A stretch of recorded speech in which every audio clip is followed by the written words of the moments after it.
The housing market in the Seattle region is truly insane. Bellevue, a Seattle suburb, is now more expensive than Manhattan.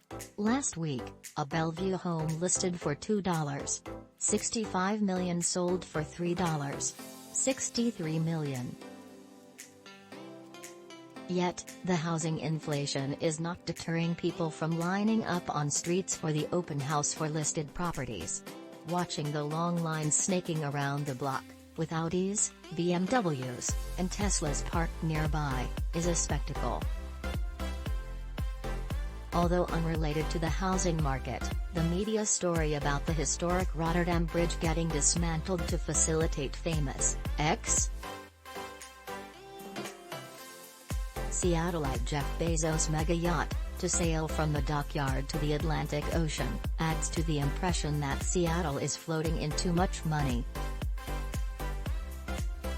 To figure out how spatial inequality impacts climate policy, one should ask where the wealth is getting concentrated, who resides in these areas, and what their political preferences are.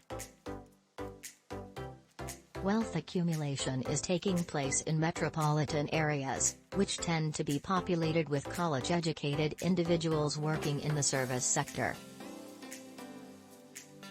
This demographic tends to vote liberal and supports muscular climate action. Moreover, it loudly projects its political and social preferences on social media. In the age of populism, wealth disparity breeds an anti-elite sentiment.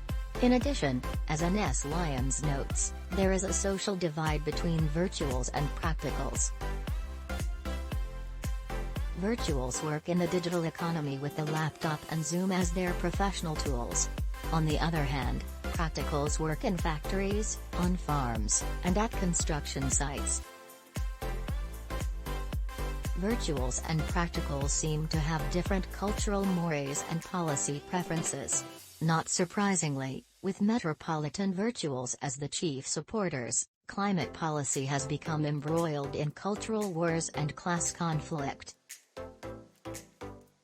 This cultural and class divide is not limited to America, as the truckers' blockade in neighboring Canada or the Yellow Vests protests in France suggest. The Great Spatial Sorting in his book, The Big Sort, Bill Bishop pointed out that Americans have been sorting themselves over the past 3 decades into homogeneous communities.